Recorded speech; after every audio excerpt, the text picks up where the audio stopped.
Sometimes when I make a video, I don't talk while I'm making it. I just can't seem to think and make the video at the same time so well.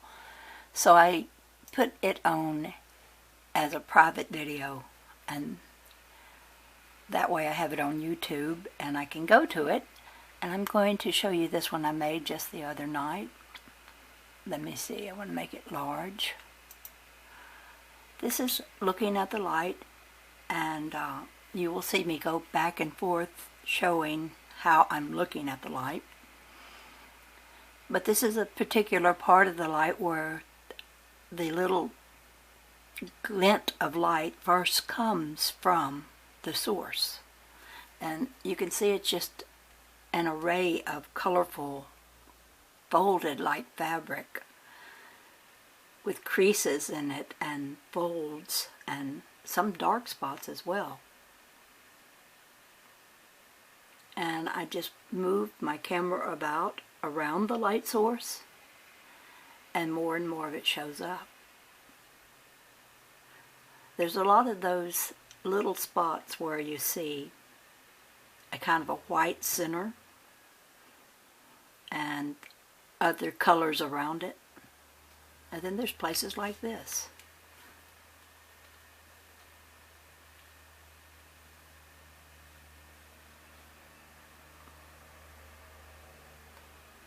I never know quite what to say about this light.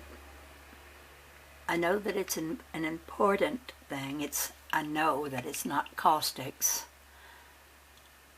that it's a kind of dimension we're not familiar with, myself included, but maybe now that I've filmed it so much, I'm more aware of it than others.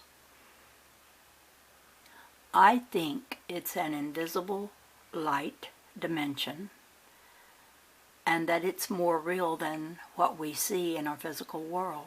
That it is the projector of what our physical world will show us to our senses to be real. What we see and taste and touch and feel and smell is all contained within this world of light here. That seems to be just not there. I mean, most people cannot see this. And a lot of people are not even interested in seeing it.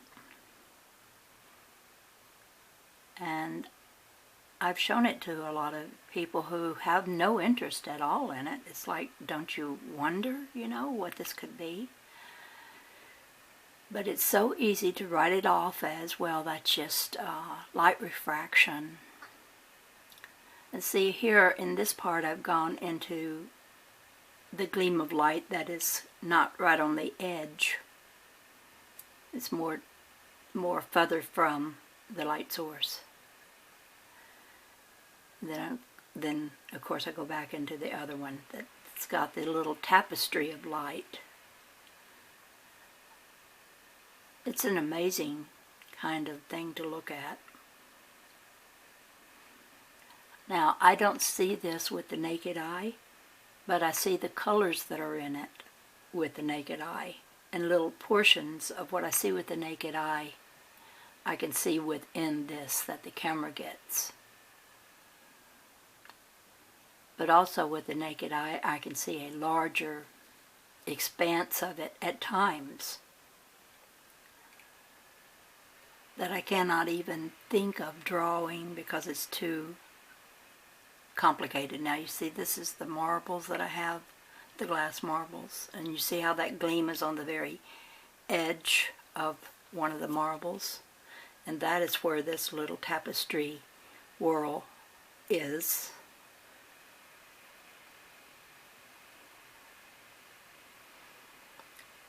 I don't know if you can see it too well here, but there's all kinds of activity on the top portion of this that's more invisible-like. If you look real hard, or you were to stop the motion, you could sort of see it. It doesn't show itself so good, but this is layered. There are many layers to this world of light.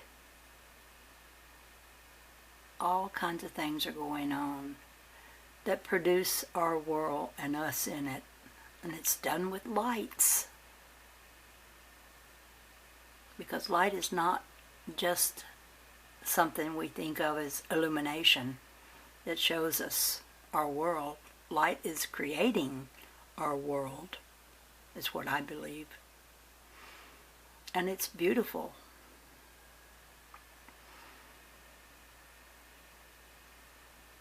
It's always in motion.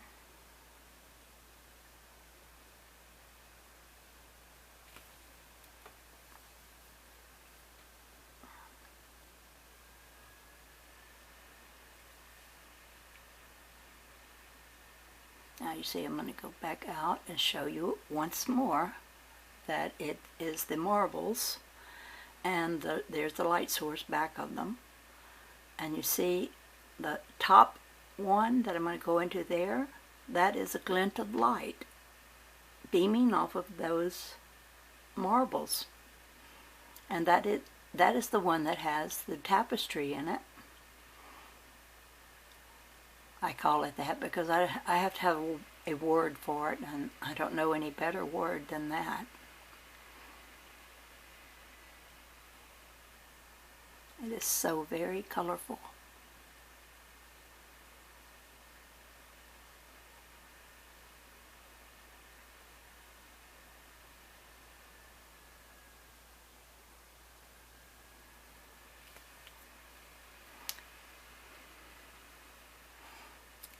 It seems that this is just something that is in empty space, and that it's fluid-like and colorful and flashy and pulsing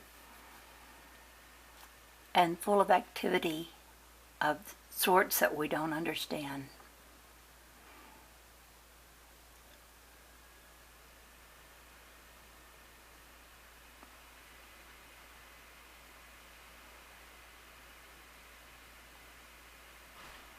Now, I had the light about 2 feet away in this particular filming of the light.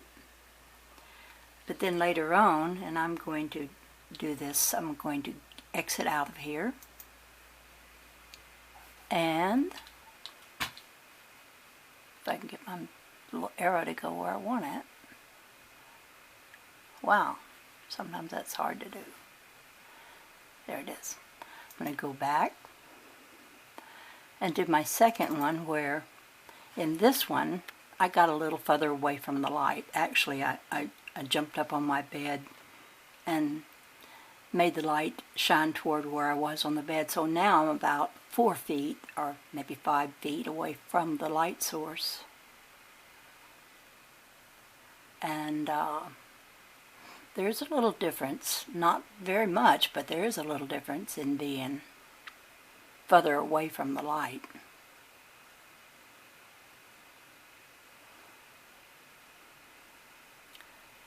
Now, make this one bigger.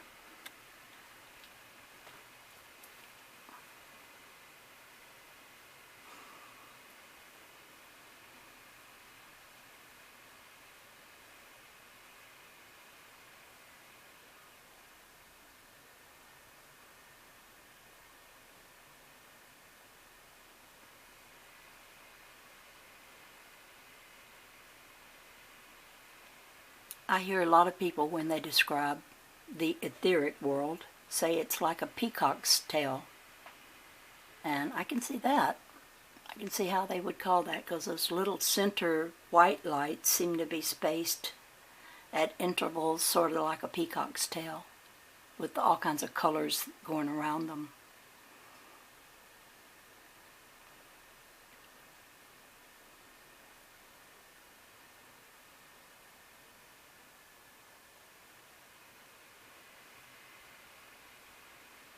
If anyone that views this knows of a particle physicist who would look at this and comment on it, I would love that to be sent to them. this video.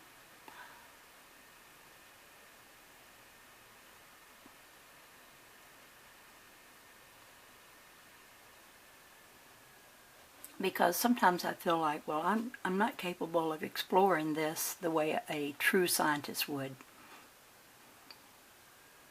And they would set up all kinds of experiments where they rule out that it could be something just that the camera does, or something that we've seen before, or that we have an explanation for.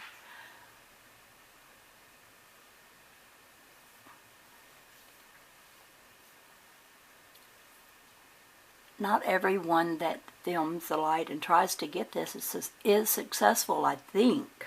There are there are many, and I will put a video of a person, his name is Eugene, who filmed light, and they made a video of it. And I'll put a reference to it in the comment section, or maybe in the discussion bar, so you can see others are filming this light as well.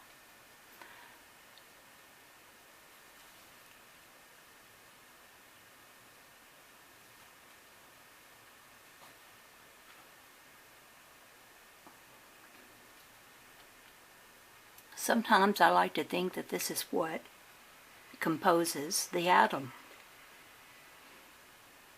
The atom is so tiny that we cannot see it, but tinier things still are within the atom. Photons of light are within the atom.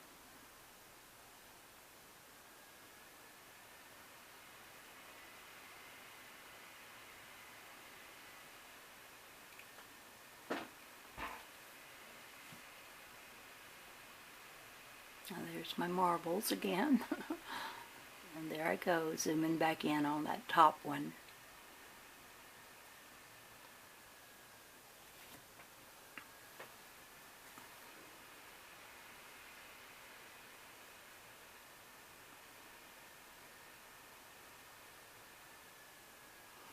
I know it looks like I just can't hold my camera still. Well, I am moving it, and I'm not moving it in such a jerky way. It's that often what I'm filming is kind of jerky. It's kind of flashing and moving, pulsing. This is a living and conscious, I believe, kind of world. I sure wish I could communicate with it.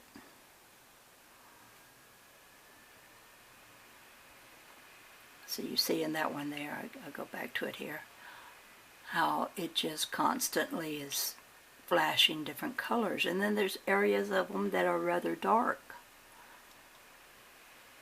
But the dark of it is beautiful to me as well. It takes the dark for the light to show its colors. Often I'm taking pictures of the light, and it was too much light let into my camera, so it didn't show up. But I learned that when I take the film and work with them, although I can't work with the movies, but only the still pictures, then if I will reduce the amount of light and increase the shadow, the colors just pop out.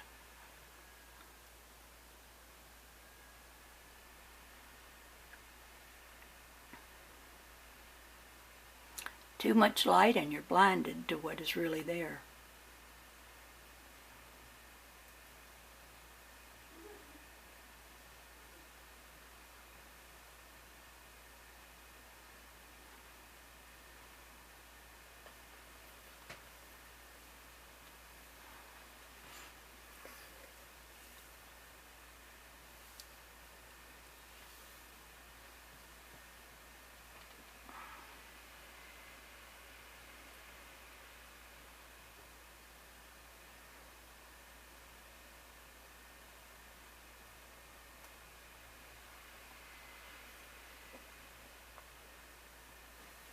I'm going to try something. My window, the light from my window is showing up in these pictures. And if I got a different angle on this, I wonder if I could get that out. Hey, yeah, now it's not reflecting the light of the window as much. I'll have to remember to turn my camera in that direction so I don't get that flare of light from the window in my room.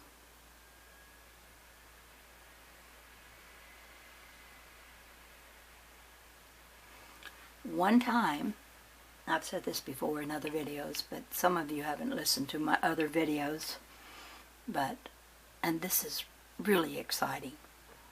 I was looking with the naked eye at light, and I was seeing the orb of light with all this color in it. And it seemed to me that something from my eye, I don't know what it was, extended itself into this colorful orb and just kind of moved around and changed the colors a little bit, you know, mingled them. It reminded me of those water bugs that float on the top of the surface of a pond or something. That's how it moved about on the surface of this orb. And then it retracted itself back into my eye. And all that it stirred up and got mussed up went back to the way it was before it got in there. There is a scene such as that in the movie called Contact with, what is her name, Jodie Foster, is that her name? Where she reaches, she's in the world where she has gone to, because of that machine they built, and she touches the sky, the Milky Way, and she kind of mingles it around with her finger. You probably know what I'm talking about if you've watched The Contact. And as soon as she removes her hand, it goes back like it was. Like we're in a very malleable world that we can participate in, but only, I think, if we know. Knowing is a power. The reason some people can't get pictures like this is because they don't, I could say they don't believe. That does stop them. It stops them from even trying to get pictures like this. But some who don't know that they do try to get pictures like this are unsuccessful, because I think we are part of the equation of being able to get pictures as these are. We're part of the equation. We have to know and believe there is a world of light all around us. Shouldn't be too hard to believe when you read some of the, or look at videos that some of the physicists are putting out there. There's a lot of them. I watch them very often.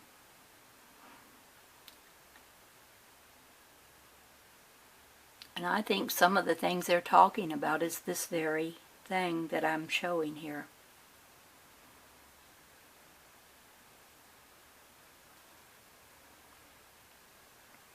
Some people have said, oh, it's dark energy, and that dark energy is something bad. I don't see it that way. Now, I've got finished. Okay, I'll just go into another one of my videos. Now this one I'm showing light lens flare. See, there's a little green ball and there's a little purple tube-like fanned out on one end kind of thing. That is something the camera does. Now there's the,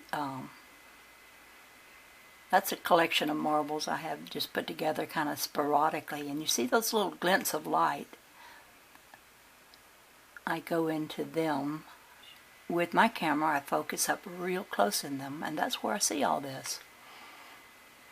Now it's important to be in a room that's pretty much dark, except for the one light that is, I would recommend a LED light, because they have a very intense light.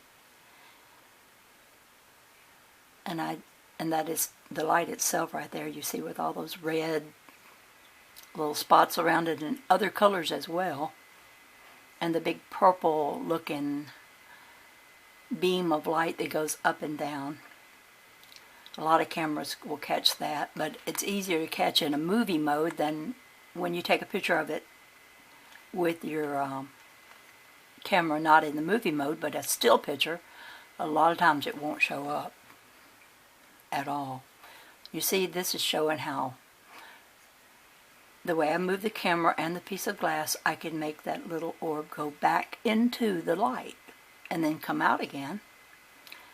And I think it's showing what is in the space all around the light, because here I've moved it up, further up in the room where the light is shining. And then I go back down. And you see all this dark light comes from light. And all the colors are made by the, I don't know, by the light in conjunction with the help of the dark, I think. I don't think you would have the color without the dark. I'm not sure of that, but I just feel that that might be true. Well, anyway, I don't know how many minutes I have anymore on here. I did make a video 22 minutes and it went, so I'm going to end for now. This is the Dove Lady. Over and out for now.